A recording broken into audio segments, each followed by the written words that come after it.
دل تڑپ اٹھا، دل تڑپ اٹھا ہے دربار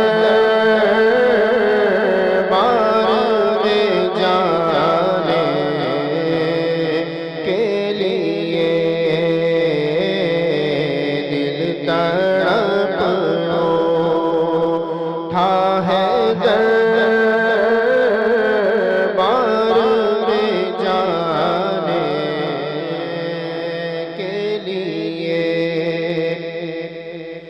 کاش میں اڑتا پھروں خاک مدینہ بن کر، کاش میں اڑتا پھروں خاک مدینہ بن کر، اور میں چلتا رہوں سرکار کو پانے کے لیے،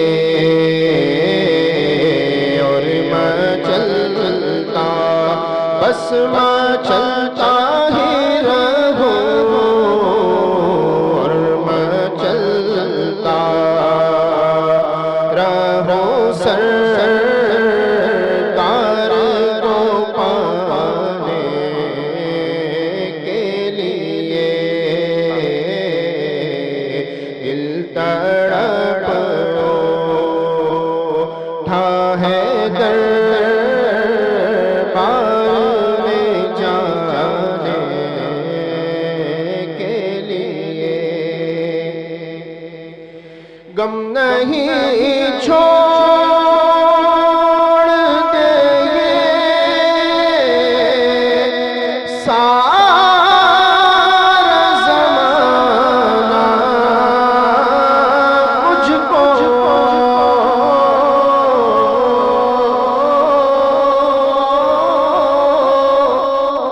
غم نہیں چھوڑ دے یہ سارا زمانہ مجھ کو،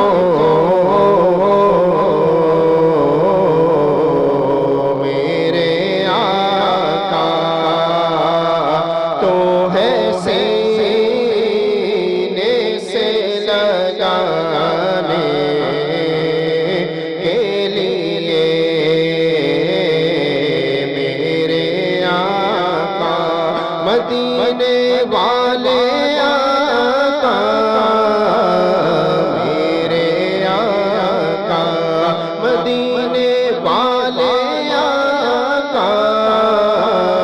میرے آقا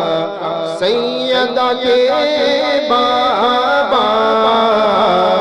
میرے آقا حسنین کے نانا، میرے آقا تو ہے سینے سے لگانے کے لیے، دل تڑپ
ہے دربار میں جانے کے لیے، یہ تو بس ان کا کرم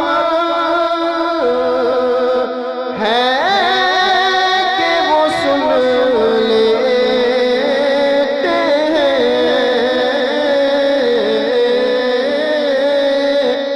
یہ تو بس ان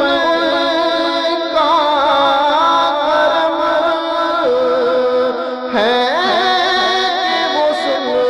لیتے ہیں، ورنہ یہ کہاں فریاد سنانے کے لیے، ورنہ یہ کہاں فریاد سنانے کے لیے، آئی پھر یاد مدینے کی رولانے کے لیے۔ ماشاءاللہ، سبحان اللہ۔ ہاں، السلام علیکم۔ وعلیکم السلام ورحمۃ اللہ۔ جی، اللہ مصعب فرمائیے۔ آج کا سوال یہ ہے کہ عام طور سے شخصیت پرستی کا رواج جو ہے ہمارے معاشرے میں جڑیں پکڑ چکا ہے، اور جس کی وجہ سے لوگ بہت ہی یعنی کہ ٹکڑوں میں بٹ گئے ہیں۔ تو اس حوالے سے کیا آپ ارشاد فرماتے ہیں کہ شخصیت پرستی کس حد تک درست ہے یا درست ہی نہیں ہے؟ بسم اللہ الرحمن الرحیم۔ شخصیت پرستی یہ منفی معنی میں بھی اس کو لیا جا سکتا ہے اور مثبت معنی میں بھی اس کو لیا جا سکتا ہے۔ اس کی وجہ یہ ہے کہ انسان کی فطرت میں اللہ تبارک و تعالی نے یہ چیز رکھی ہے کہ وہ ویزیبل چیزوں کے ساتھ کنیکٹڈ ہونا چاہتا ہے اور جڑنا چاہتا ہے۔ جی، ویزیبل چیزیں یعنی جو دکھائی پڑیں۔ تو لوگوں کو کسی بھی میدان میں مقاصد سے جوڑنے کے لیے، مشن سے جوڑنے کے لیے، وہ کسی نہ کسی شخصیت کو چہرہ بنانا یہ ضروری ہوتا ہے۔ تو اس حوالے سے شخصیت پرستی اگر ایک حد میں ہو، اس کے مفید دائرے کے اندر، تو اس میں کوئی مذائقہ نہیں ہے۔ یعنی اس کو یوں سمجھ سکتے ہیں، مفید دائرہ اور مفید دائرے سے سبقت کر کے یہ مضر دائرے کے اندر کس طرح داخل ہوتی ہے۔ یعنی جس شخصیت کے ساتھ بھی جوڑا جا رہا ہے۔ ابھی ایک بات یہ بڑی عام طور سے چل پڑی کہ ہم نے فلاں شخصیت پہ آنکھیں بند کر لی ہیں، ہماری آنکھیں فلاں شخصیت پہ بند ہیں۔ یہ مضر شخصیت پرستی ہے۔ اور ظاہر ہے کہ جب کوئی صاحب علم اور کوئی مقتدر شخصیت اس طرح کا قول کرتی ہے تو عوام اس طرح کی شخصیتوں سے جذباتی طور پر جڑی ہوئی ہوتی ہے۔ وہ ان کی صحیح بات کو تو صحیح مانتی ہی ہے، ان کی غلط بات کو بھی صحیح مانتی ہے، اس لیے کہ عوام کے اندر صحیح اور غلط کے درمیان تمیز کرنے کی صلاحیت نہیں ہوتی۔ جب ہم کسی بھی شخصیت کے تعلق سے یہ کہتے ہیں کہ ہماری آنکھ دینی معاملات میں فلاں شخصیت پر ہم نے بند کر لی ہے کہ اب ہم ان کے آگے نہیں دیکھنا چاہتے، تو گویا ہم اپنی عوام کو آگے سے ان کا رشتہ جوڑ کر یہیں تک ان کا رشتہ ہم ختم کرنا چاہتے ہیں کہ آپ کو اس کے آگے مزید جڑنے کی یا اس کے آگے دیکھنے کی ضرورت نہیں ہے، آپ صرف یہاں تک دیکھیے اور آنکھ بند کر لیجئے۔ فلاں شخصیت پر ہماری آنکھ بند ہے کا سیدھا سا یہی معنی ہوتا ہے کہ ہمیں اس کے آگے نہیں دیکھنا ہے، اس کے آگے والوں نے کیا کیا اور اس کے آگے والوں نے کیا نہیں کیا۔ جب ہم اس طرح کی شخصیت پرستی کرتے ہیں جہاں بظاہر یہ لگتا ہے کہ ہم پچھلے ادوار سے اپنی عوام کو توڑ کر صرف موجودہ اس شخصیت کے ساتھ جوڑنا چاہتے ہیں جو شخصیت ہماری عقیدت کا قبلہ ہے یا ہمارے لیے مرکز عقیدت ہے، تو پھر یہ شخصیت پرستی مفید دائرے سے نکل کر مضر دائرے کے اندر داخل ہو جاتی ہے۔ اگر یہ شخصیت سے تعلق اس حد تک رہے کہ اس شخصیت کو ہم وسیلہ بنا کر اور ایک پری اسٹیشن بنا کر ہم مین اسٹیشن کی طرف بڑھنے کی کوشش کریں، اس کا وہ انداز لے کر کہ وہ کس انداز سے، وہ کس اسٹائل سے اور وہ کن خوبیوں کے ساتھ آگے مین اسٹیشن تک بڑھا ہے، اگر ہم اس کا یہ انداز لے کر، اس کی فکر لے کر اور اس کے راستے کو اختیار کر کے اگر ہم آگے کی منزل کی طرف بڑھتے ہیں، تب اس شخصیت سے تعلق ہمارا یہ مفید دائرے کے اندر آئے گا۔ لیکن اگر ہم یہ کہتے ہیں کہ ہماری آنکھیں تو اس پر بند ہے اور ہم اس کے آگے نہیں دیکھنا چاہتے، تو پھر یہاں سے وہ مضر دائرے کا آغاز ہو جاتا ہے جو ہمارے دین کے لیے بھی نقصان دہ ہوتا ہے اور دین کے حوالے سے ہماری عوام کے لیے بھی نقصان دہ ہوتا ہے، اور پھر یہی تشدد اور بیجا تعصب کا نقطہ آغاز ہوتا ہے، اور یہاں سے اس شخصیت پرستی کا آغاز ہوتا ہے جہاں انسان پھر دوسروں کے مقتدا اور دوسروں کے رہنماؤں کو عزت دینا بھول جاتا ہے اور وہ تھوپنے کی کیفیت میں آ جاتا ہے کہ جب اس نے آگے دائیں بائیں کچھ دیکھا ہی نہیں ہے تو اس کو اس کے علاوہ کچھ اور نظر آتا ہی نہیں، تو وہ کہتا ہے کہ جو کچھ ہے سب ان کا ہے، جو کچھ کیا ہے سب انہوں نے کیا ہے، نہ ان کے آگے کچھ ہے اور نہ ان کے پیچھے کچھ ہے۔ تو ظاہر ہے کہ سارے مسلمان کسی ایک شخصیت کے ساتھ اگر جڑے ہوئے ہیں بطور شخصیت، تو وہ شخصیت صرف سیدنا محمد رسول اللہ صلی اللہ علیہ وآلہ وسلم کی ہے۔ اگر آپ ان کے نیچے اگر آ جاتے ہیں تو پھر مسلمان کسی بھی ایک شخصیت پر ایک ہی طریقے کے جذبات کے ساتھ متحد نہیں ہے۔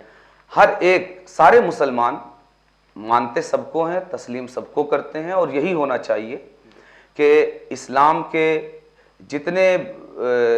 خدمت گزار ہیں، اسلام کے جتنے دعات ہیں، جتنے مبلغین ہیں، اسلام کی جس نے جیسے جس طرح جس علاقے میں خدمات انجام دی ہیں، ہمیں ان کی خدمات کا اعتراف ہونا چاہیے۔ لیکن آپ کو پتہ ہے کہ جو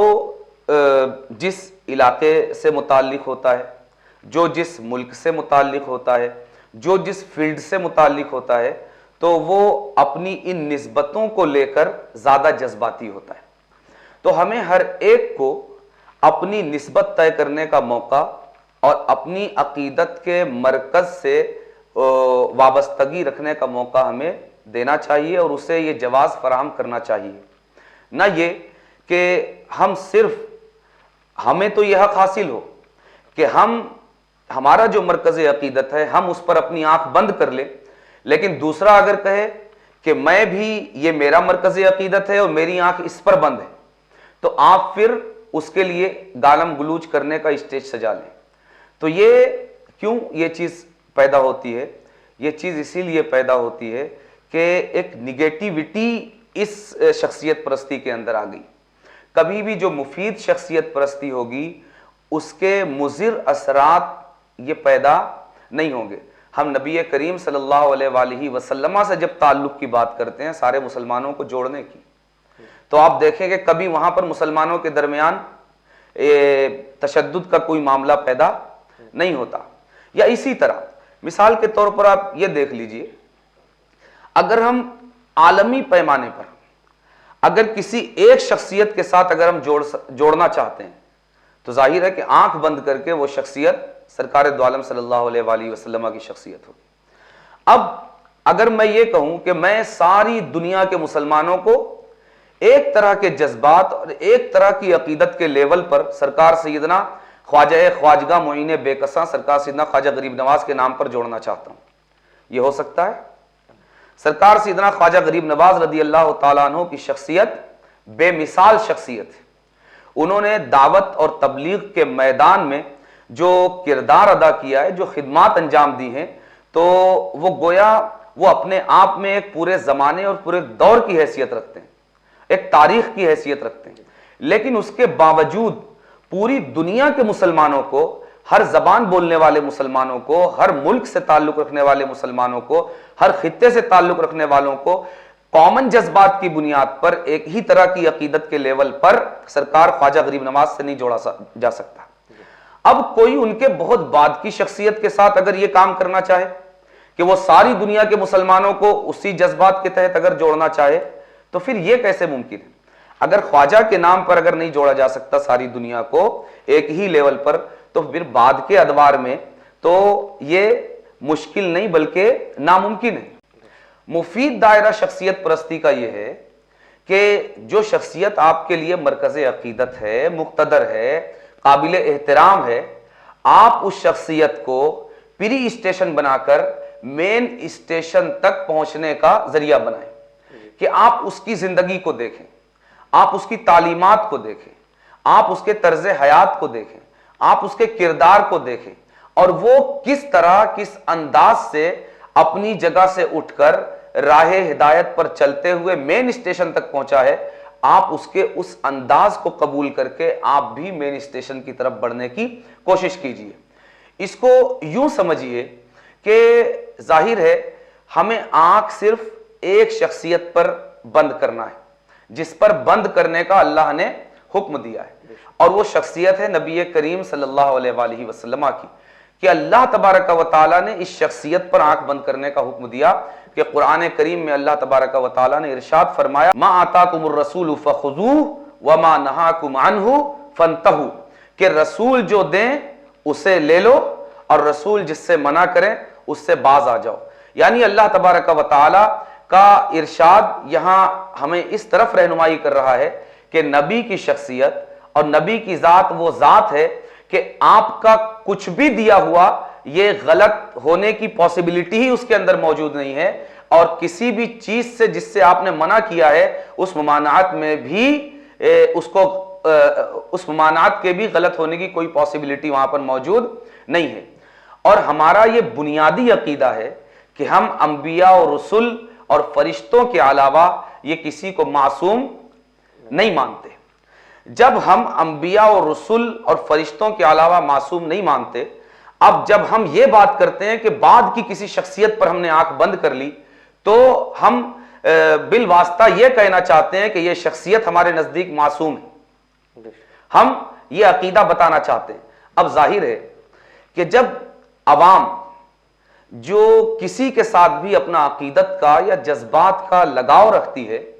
تو وہ اس کی صحیح بات کو تو صحیح مانتی ہی، اس کی غلط بات کو بھی صحیح مانتی. اب جب ہم یہ کہیں گے نبی کریم صلی اللہ علیہ وسلم کے علاوہ کسی بھی شخصیت کے تعلق سے کہ اس شخصیت پر ہماری آنکھ بند ہے، بند کا سیدھا سا یہی مطلب ہے کہ ہم اس کے آگے نہیں دیکھنا چاہتے. جب آپ نے بند کر لیا اس چیز پر، جب آپ نے آنکھ بند کی تو اس کے آگے جو ہے وہ چیز آپ کو نظر نہیں آئے گی. جب آپ نے یہ بات کی تو عوام نے اس چیز کو اچھے سے سمجھ لیا اور گانٹ باندھ لیا کہ ہمیں اس کے علاوہ نہیں دیکھنا ہے. تو آپ کو پتا ہے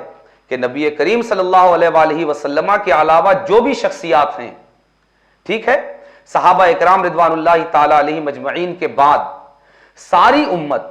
ایک ہی لیول پر ہر ایک کے ساتھ عقیدت اور جذبات کا وہی تعلق نہیں رکھتی جو کسی اور شخصیت کے لیے رکھتی، بلکہ ہر شخصیات کے تعلق سے ہاں یہ ضرور ہے کہ ہر دینی مقتدر اور رہنما شخصیت کے تعلق سے مسلمان احترام کا جذبہ اپنے دل میں رکھتا ہے، لیکن وہ جذبہ جس طرح میرے دل میں کسی شخصیت کے تعلق سے ہے آپ کے دل میں بھی اسی لیول کا ہو یہ ضروری نہیں ہے، ان کے دل میں بھی اسی لیول کا ہو یہ ضروری نہیں ہے. جب نبی کریم صلی اللہ علیہ وسلم کی ذات کریم کے بعد اور صحابہ اکرام رضوان اللہ تعالی علیہ مجمعین کے بعد کسی بھی شخصیت کے تعلق سے ہماری عقیدت اور محبت کا ٹیمپریچر اور لیول ساری دنیا کے مسلمانوں کا ایک نہیں ہے، اور آپ کسی ایک شخصیت پر جب اپنے ماننے والوں کو یہ تربیت ان کی کرتے ہیں کہ ہماری آنکھ ان پر بند ہے تو آپ یہ بتانا چاہتے ہیں کہ ہم کو ان کے علاوہ کسی اور کو نہیں دیکھنا ہے. جب آپ اس طرز پر تربیت کرتے ہیں تو یہاں سے پھر اس طرح تشدد کا آغاز ہوتا ہے کہ اب وہ لوگ جن کا آپ کی مرکز عقیدت شخصیت کے ساتھ وہ جذباتی تعلق اور اس لیول کا عقیدت کا تعلق نہیں ہے جس لیول کا آپ کا ان سے تعلق ہے، اور اس کا جذباتی تعلق اس لیول کا کسی اور شخصیت کے ساتھ ہے، اب جب وہ اس کی عقیدت اور محبت کے حوالے سے گفتگو کرتا ہے تو آپ کے ماننے والوں کے دل میں وہ بات جس طرز پر آپ نے ان کی تربیت کی ہے کہ اس شخصیت کے علاوہ ہم کو کسی اور شخصیت کو نہیں دیکھنا ہے، وہ تربیت ان کے اندر عود کراتی، اور جب وہ دیکھتے ہیں کہ یہ اس شخصیت کے علاوہ کسی اور شخصیت کی بات کر رہا ہے تو پھر وہاں سے ایک نفرت کا ماحول پیدا ہوتا ہے، ایک تشدد کا ماحول پیدا ہوتا ہے۔ اس تشدد کا آغاز کہاں سے ہوتا ہے آپ یہ دیکھیے، تشدد کا آغاز پھر یہاں سے ہوتا ہے کہ آپ کو تو یہ حق حاصل ہے کہ آپ اپنی مقتدر شخصیت، آپ اپنی مرکز عقیدت شخصیت پر آنکھ بند کر لیں، لیکن جب دوسرا یہی بات کرتا ہے، بلکہ ہم نے موجودہ حالات میں یہاں تک دیکھا کہ ایک عظیم سادات کے خانوادے کی ایک عظیم مقتدر شخصیت نے جو کہ آل رسول ہے، سید زادہ ہے اور نبی کریم صلی اللہ علیہ وآلہ وسلم کی آل سے ہے، سرکار غوث کی آل سے ہے، سیدہ کائنات کی آل سے ہے، انہوں نے جب یہ کہا کہ ہماری رہنمائی کے لیے اور ہمارے لیے ہمارے باپ دادا ہی کافی ہیں، تو وہ جملہ بھی لوگوں کو برداشت نہیں ہوا اور ایک طوفان بدتمیزی اصحاب جبہ و دستار نے جو ہے وہ برپا کر دیا۔ یعنی آپ کو تو یہ حق حاصل ہے کہ آپ یہ کہیں کہ ہم نے اپنی آنکھ فلاں اپنے مرکز عقیدت پر بند کر لی، مگر رسول کی ایک اولاد کو یہ حق حاصل نہیں کہ وہ یہ کہہ سکے کہ ہمارے لیے سیدہ کائنات ہی کافی، ہمارے لیے حسنین ہی کافی، ہمارے لیے نبی کریم کی ذات ہی کافی ہے، ہمارے لیے مولا علی کی ذات ہی کافی ہے۔ تو یہاں سے پھر یہ مضر شخصیت پرستی کا دائرہ شروع ہوتا ہے، اور اس مضر شخصیت پرستی نے ایک صدی کی مدت میں اہل سنت والجماعت کو جہاں لا کر کھڑا کر دیا ہے، آپ اس کا اندازہ بخوبی آپ بھی کر سکتے ہیں، ہمارے سارے ناظرین بھی کر سکتے ہیں، اور سارے بر صغیر کے مسلمان بھی اس کے مضر اثرات کو اپنی کھلی آنکھوں سے دیکھ سکتے ہیں کہ کس طرح ان مضر شخصیت پرستی نے ہمیں نقصان پہنچایا۔ اس لیے میں اس جگہ یہ کہنا چاہوں گا کہ میرے بھائی، ہمیں کیا کرنا ہے، ہم کس لیے میدان میں آئے ہیں، ہم کس لیے آئے میدان میں، اور کس لیے ہم ان شخصیتوں سے لوگوں کو جوڑ رہے ہیں، اللہ اور رسول تک پہنچانے کے لیے نا۔ تو پلیز آپ مضر شخصیت پرستی کے دائرے سے نکل کر مفید شخصیت پرستی کے دائرے میں آئیے۔ میں یہ نہیں کہتا کہ ہم کسی شخصیت کو مرکز عقیدت نہ بنائیں، خدا کی قسم ہمیں چاہیے کہ ہم اپنے بزرگوں سے مضبوط وابستگی رکھیں، پکی وابستگی رکھیں، مگر یہ پکی اور مضبوط اور سچی وابستگی کبھی کسی مقتدر شخصیت اور مرکز عقیدت سے نہیں ہو سکتی کہ اس کے مقابلے میں کسی دوسری شخصیات کو گالی بکی جائے، یا ان کی شان میں تنقیص کا پہلو نکالا جائے، یا ان کی تنقیص شان کی جائے، بلکہ ہم سب مل کر اس طرح اپنی شخصیتوں کو ان کا احترام کریں، ان کے ساتھ عقیدت کا رشتہ جوڑیں کہ ہماری شخصیت پرستی رسول اللہ تک پہنچنے میں یہ آڑے نہ آئے اور رکاوٹ نہ بنے، ہم باہم جھگڑے لڑائی میں پڑ کر یہ نہ ہو کہ ہم نبی کریم صلی اللہ علیہ وآلہ وسلم تک پہنچنے کے بجائے ہم انہی شخصیتوں تک باہم بھیڑ کر وہ رک جائیں، بلکہ ہم اس طرح ان مقتدر شخصیات سے، یہ شخصیات اللہ تبارک و تعالیٰ کی بہت بڑی نعمت اور بہت بڑی رحمت ہے کہ ان شخصیات نے ہمیں نبی کریم صلی اللہ علیہ وآلہ وسلم تک پہنچنے کا راستہ بتایا ہے، ذریعہ بتایا ہے، پریکٹیکلی اس راستے سے وہاں تک پہنچ کر ہمیں پریکٹیکلی بتایا ہے کہ کس طرح نبی کریم صلی اللہ علیہ وسلم تک پہنچا جا سکتا ہے۔ تو آپ کے نزدیک جو مقتدر شخصیت ہے، آپ کی جو مرکز عقیدت شخصیت ہے، آپ اس کی رہنمائی میں مدینہ تک کا سفر طے کیجئے، دوسرے کے نزدیک جو مقتدر شخصیت ہے، آپ اس کو اس کی رہنمائی میں مدینہ تک کا سفر طے کرنے کی اجازت دیجئے، تیسرے شخص کی نظر میں جو مقتدر شخصیت ہے، مرکز عقیدت شخصیت ہے، آپ اس کی رہنمائی میں اس کو مدینہ تک کا سفر طے کرنے کی اجازت دیجئے، اور ہم ساری دنیا کے مسلمان اپنی مقتدر اور مرکز عقیدت شخصیتوں کے پیچھے، ان کے اتباع میں، ان کے طرز زندگی کے ساتھ ان کے پیچھے ان کے اقتداء اور ان کے اتباع میں ان کے پیچھے پیچھے نبی کریم صلی اللہ علیہ وسلم کی بارگاہ تک پہنچیں. اور اس طرح جب ہم کسی شخصیت کے پیچھے چلیں گے تو شخصیت پرستی کا یہی وہ دائرہ ہوگا جو مضرت رسانی سے پاک اور صاف شخصیت پرستی ہوگی. اور یہ شخصیت پرستی وہ ہوگی جو اسلام کو مطلوب ہے کہ شخصیتوں کے پیچھے چل کر ان کے انداز کو اختیار کر کے ہم سب نبی کریم صلی اللہ علیہ وآلہ وسلم تک پہنچیں. تو اب کیا ہوگا کہ آسٹریلیا سے کچھ لوگ دیگر شخصیات کے ساتھ مدینے کی طرف چل رہے ہوں گے, افریقہ سے دیگر شخصیات کے پیچھے چل رہے ہوں گے, اسی طرح ایشیا سے دیگر شخصیات کے ساتھ چل رہے ہوں گے, اسی طرح امریکہ سے دیگر شخصیات کے پیچھے چل رہے ہوں گے. لیکن مختلف شخصیات کے پیچھے مختلف لوگوں کے چلنے کے باوجود بھی ٹکراؤ کی کوئی صورت پیدا نہیں ہوگی اور ہم سب بڑی سلامتی کے ساتھ مدینہ منورہ آقا کے قدموں تک پہنچ جائیں گے. اس لیے ہمیں شخصیت پرستی کے مضر دائرے سے نکل کر مفید دائرے کی طرف لوٹنا ضروری ہے. اور یہ مفید دائرہ ہی وہ دائرہ ہوگا جو ہمیں اپنی ان شخصیتوں کے پیچھے ان کی رہبری میں نبی کریم صلی اللہ علیہ وسلم کے قدموں تک پہنچانے کی صلاحیت رکھے گا. آپ نے جیسے کہ ابھی بتایا کہ شخصیت پرستی مفید اور مضر, تو ہمارے زمانے میں جو ہے مضر اثرات بہت زیادہ پائے جاتے ہیں اور مفید اثرات کم پائے جاتے ہیں. تو ان مضر اثرات سے مفید اثرات کی طرف آنے کے لیے کیا رویہ اختیار کرنا پڑے گا؟ جی, مضر شخصیت پرستی کے دائرے سے نکل کر مفید شخصیت پرستی کے دائرے کی طرف آنے کے لیے ضروری ہے کہ ہم اپنی ذاتی منفعتوں, ذاتی اغراض اور ذاتی مقاصد کو کہیں بہت دور پیچھے چھوڑ کر اس مفاد کو اولین پوزیشن پر رکھیں جو مفاد ہمارا اجتماعی مفاد ہے اور ہمارا دینی مفاد ہے. اور وہ دینی مفاد کیا ہے کہ دنیا کے کونے کونے سے قافلے چلیں. کس طرف؟ کسی دوسرے شہر کی طرف نہیں, کسی دوسری مرکز کی طرف نہیں, کسی دوسرے اسٹیٹ اور کسی دوسرے ملک کی طرف نہیں, بلکہ ساری دنیا سے جو قافلے چلیں وہ مدینہ منورہ کی طرف چلیں اور سرکار دو عالم صلی اللہ علیہ وسلم کی ذات تک چلیں. جب ہم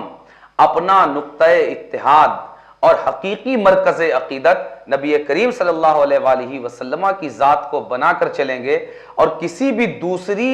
شخصیت کو اس لیے پکڑیں گے, اس لیے اس کا دامن تھامیں گے کہ اس کے ذریعے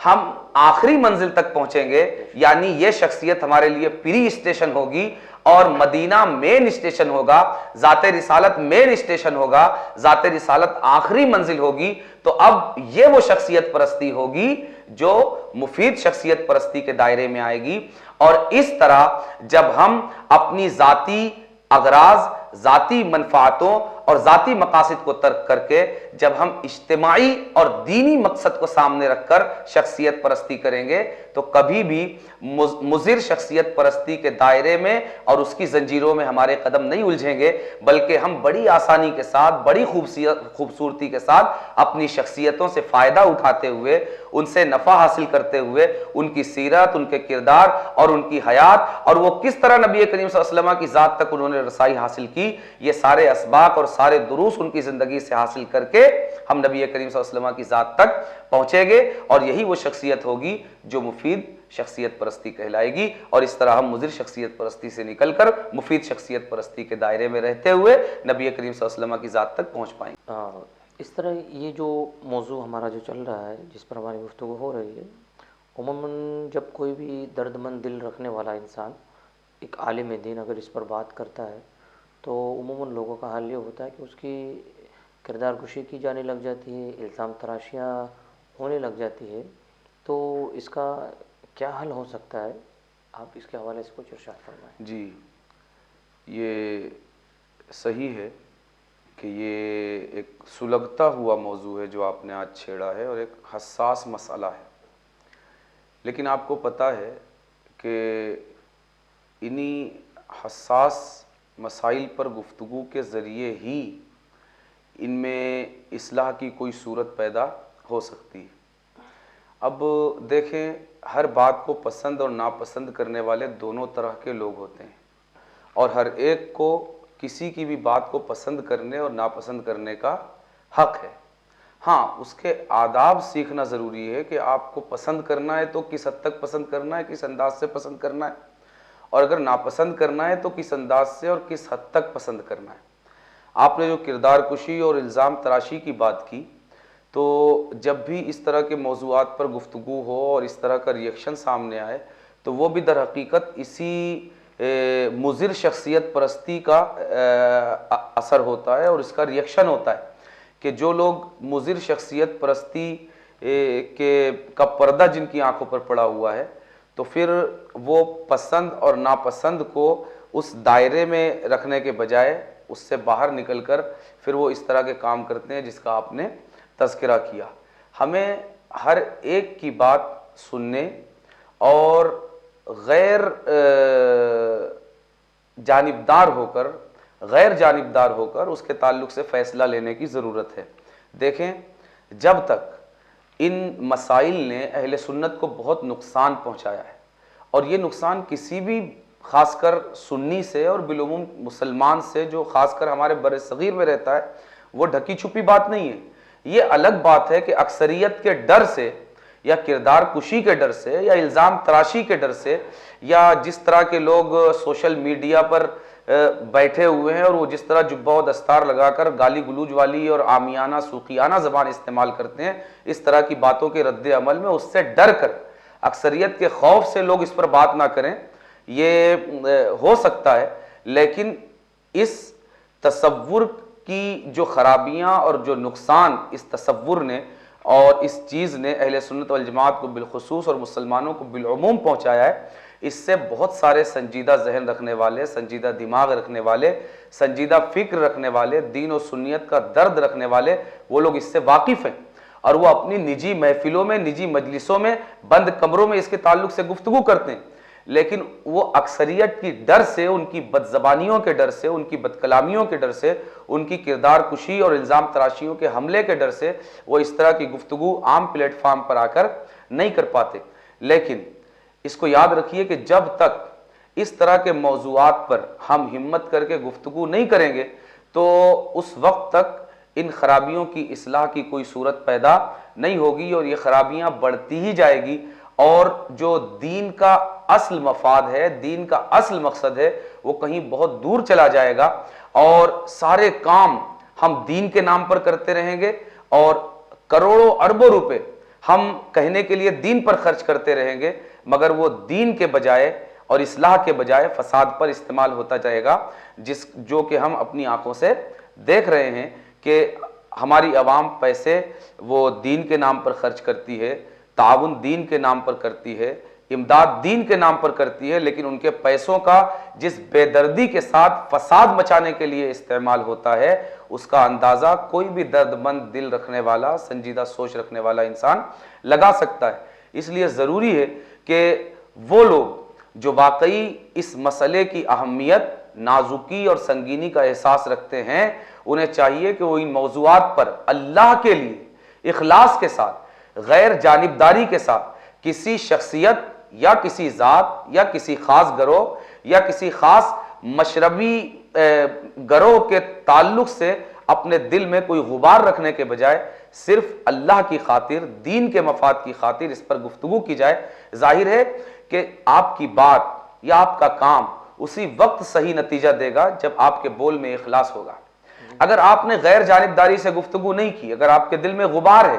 کسی شخصیت یا کسی خاص گروہ کے تعلق سے، تو پھر آپ بھی اسی لائن میں لگ گئے۔ جب تک آپ اس گروہ بندی اور جانبداری سے باہر آ کر صرف دین کا درد رکھ کے آپ گفتگو نہیں کرتے تو اس کا نتیجہ پیدا نہیں ہوگا، اور جب آپ دین کا درد رکھ کے پیدا کرتے ہیں تو پھر آپ کو کسی کا خوف نہیں ہوتا، اور اللہ تبارک و تعالیٰ کی ذات سے امید نہیں بلکہ یہ یقین ہوتا ہے کہ اللہ تبارک و تعالیٰ اس بات کو، اس درد دل کو ہمارے لوگوں کے دلوں میں جگہ دے گا اور لوگوں کے دلوں میں بٹھائے گا اور لوگ اس کی طرف توجہ کریں گے، اور انشاءاللہ نقصان کا یہ جو سلسلہ، فساد کا جو سلسلہ چل پڑا ہے، اللہ تبارک و تعالیٰ اپنے کرم سے ایسے لوگوں کو کھڑا کرے گا جو اس کے راستے میں رکاوٹ پیدا کریں گے، اور انشاءاللہ ہمارا راستہ فساد سے ڈائیورٹ ہو کر اصلاح کی طرف آئے گا، اور دین کی جو واقعی خدمت ہے اور دین کی جو ایک سچی خدمت ہو سکتی ہے وہ ہم کر پائیں گے۔ جیسا کہ ابھی آپ نے کہا کہ کردار کشی کے ڈر کی وجہ سے بند کمروں میں تو گفتگو ہوتی ہے مگر باہر گفتگو نہیں ہوتی ہے، تو کہیں نہ کہیں ان لوگوں نے جو ہے کربلا کی تاریخ کو فراموش کر دیا ہے اور جو ہے حق کہنے سے ڈر رہے ہیں۔ تو اس حوالے سے جو ہے نا میں سمجھتا ہوں کہ کربلا کی تاریخ ان لوگوں کو یاد کرانے کی ضرورت ہے کہ وہاں کردار کشی کیا جانوں کے ڈر کی وجہ سے بھی جو ہے نا سمجھوتا نہیں کیا گیا اور نہ بند کمرے میں گفتگو کی، بلکہ برسر عام خلیفہ جو جسے بنا دیا گیا تھا اس کے خلاف آواز اٹھا لی گئی اور اپنی جانوں کے نذرانے پیش کر دیے گئے۔ تو اب اس کے حوالے سے ان لوگوں کے لیے کیا میسج دینا چاہتے ہیں؟ جی دیکھیے، آپ نے جو بات کی یہ ہے تو حقیقت، لیکن یہ ہماری سوچ، ہمارے فکر اور ہمارے مزاج سے یہ حقیقت بہت دور جا چکی ہے۔ کربلا کا حقیقی سبق یہی ہے، جبکہ شاید سب سے زیادہ کربلا کے تعلق سے پروگرام کرنے والے اور اسٹیج سجانے والے اور کربلا کے نام پر سب سے زیادہ روپیہ پیسہ خرچ کرنے والے بھی ہم ہیں اور کمانے والے بھی ہم ہیں۔ لیکن اس کے باوجود کربلا سے جو ہمیں حاصل ہے وہ ایک جوشیلی تقریروں کا سلسلہ ہے اور اس کے علاوہ ہمارے پاس اس سے کچھ حاصل نہیں ہے۔ اور میں نے یہ جو کہا نا بند کمروں کی باتیں، تو میں نے خود اپنے کانوں سے بڑی بڑی علمی شخصیتوں کو بند کمروں میں اور چار دیواری کے اندر ان خرافات کے تعلق سے اور مضر شخصیت پرستی کے حوالے سے حساس گفتگو کرتے ہوئے میں نے دیکھا ہے اور سنا ہے کہ وہ بھی اس سے نالاں ہیں اور وہ بھی اس پر جو ہے سخت ناراض ہیں، لیکن اس کے باوجود جو اکثریت کا ڈر ہے کہ کہیں نہ کہیں وہ اس چیز سے ڈرے ہوئے ہیں جو میں نے عرض کیا، اور وہ اس کی وجہ سے عام مقامات پر وہ گفتگو نہیں کر پاتے۔ اور اس کی وجہ یہی ہے کہ یہ تو نہیں کہہ سکتا کہ دین کا درد ان کے اندر نہیں ہے، اگر دین کا درد نہیں ہوتا تو وہ بند کمروں میں بھی اس طرح کی گفتگو نہیں کرتے۔ دین کا درد ضرور ہے، لیکن شاید جس لیول کا ہونا چاہیے وہ درد جو آہ بن کر اور سسکی بن کر زبان پر آ جائے، اس لیول کا درد ابھی ان کے اندر پیدا